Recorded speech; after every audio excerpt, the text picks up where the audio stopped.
सबै नमस्कार। आज हामी तपाईहरु समक्ष कान्छी टेलिसिरियलको छोटो रिभ्यू भिडियो लिएर उपस्थित भएका छौं। हो दर्शकबिन, अन्ततः कान्छीको दाइ सन्तोषलाई निकै आपत परिरहेको बेलामा सागरले बचाएका छन्। उनलाई पछाडि हात बाँधेर राखिएको थियो भने सागरले यो सबै देखिसकेपछि ती हात बाँधेर राख्ने गुण्डाहरूलाई पछाडिबाट एकाएक ढालेका थिए सागरले। हो दर्शकबिन, अन्ततः सबै परेका दुःख सुख उनलाई साथ दिएका थिए। त्यतिकैमा सन्तोषले पनि सोध्छन् सागरलाई, "जाई तपाईँ यहाँ कसरी?" र सागरले पनि भन्छन्, "तपाईँ निकै हतारिएर हिँडेको देखेको थिएँ दाइ, मैले तपाईँलाई बोलाएँ, तपाईँले सुन्नु भएन, तपाईँको पिछा गर्दा गर्दै म यहाँसम्म आएँ" भन्दै सागरले भन्छ।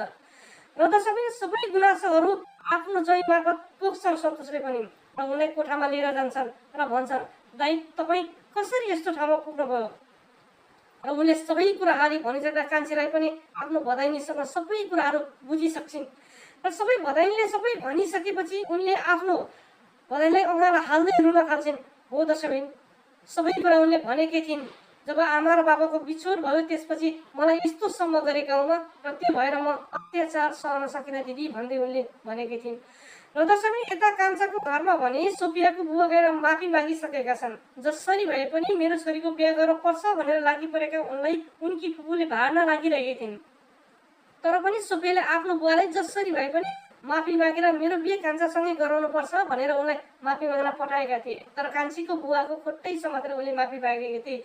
"सम्झीज्यू, मैले गल्ती गरेँ" भन्दै उनले भनिरहेका थिए। त्यतिकैमा कान्छीको आमा पनि बाहिर निस्केर "के गर्नु भएको?" भन्छन्। उनका कान्छीको बुवाले पनि भन्छन्, "हुनेवाला सम्झीज्यू, तपाईँलाई मैले खुट्टै समात्नु भनेको त होइन नि, आएर बसौँ, छलफल गरौँ, सल्लाह मिलाउँ भनेको हो" यति भन्दै गर्दा उनले पनि भन्छन्, "अब त मिलिसक्यो, अब यति हो हाम्रो, अब जसरी भए तपाईँहरूले भनेकै अनुसार हामीले बिहा गर्न तयार भएका छौँ" भन्दै गर्छन्। यता सोफियाको फुपूले भने, "सोफियालाई किन बाउले बारम्बार त झुक्न बाध्य बनाउँछस्, यस्तो छोरी हुनु भन्नु त नभएकै बेस" भन्दै उनले भन्छन्।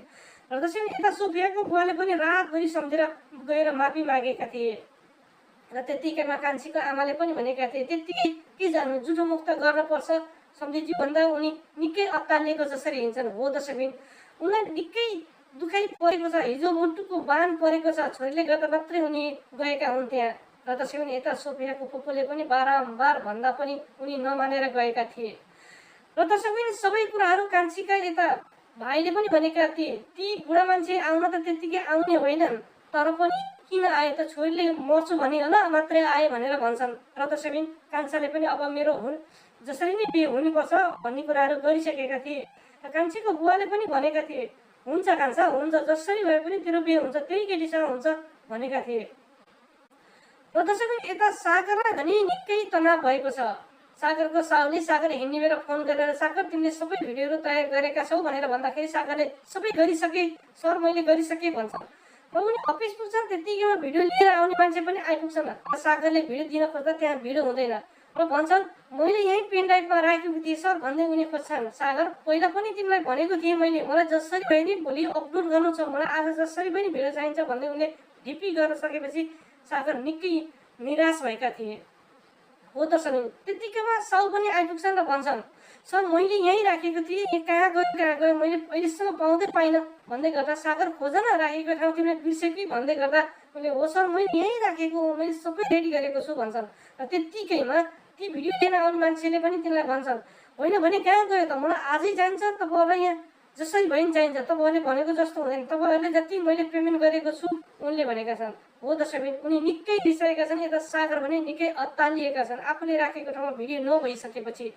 र दर्शकबिन, उनले सिसिटिभी पनि हेरेर खोज्छन्, तर आफूले राखेको चाहिँ देख्छन्, तर त्यहाँबाट झिकेको भने देख्दैनन्। र दर्शकबिन, निकै अत्तालिएका छन्। सागरले, "सर, मैले यहीँ राखेको हो, मैले कहीँ राखेकै छैन" भन्छन्। "खोज सागर" भनिरहेका हुन्छन्। र दर्शकबिन, त्यतिकैमा अचानक त्यहाँ सलिना भने आइपुग्छिन्। सलिनाले चिया लिएर आइसकेपछि उनले साउलाई चिया दिँदै गर्दाखेरि निकै सागर झस्किएका थिए। हुन त लाग्ला सलिना यो ठाउँमा कसरी आइन् भन्ने कुरा, तर उनकै साउले उनलाई चिया बनाउनको लागि त्यो अफिसमा राखेका थिए। र दर्शकबिन, यतिकैमा सागर झस्किएकै अवस्थामा भने यो भाग सकिएको थियो। र आगामी भागमा अब के होला त, सलिनाले के भनिन्छ सागरलाई भन्ने विषयमा तपाईहरु समक्ष पुनः अर्को रिभ्यू लिएर आउने नै छौं। त्यतिन्जेलसम्मको लागि मलाई पनि बिदा दिनुहोस्। हस्त, जय नेपाल।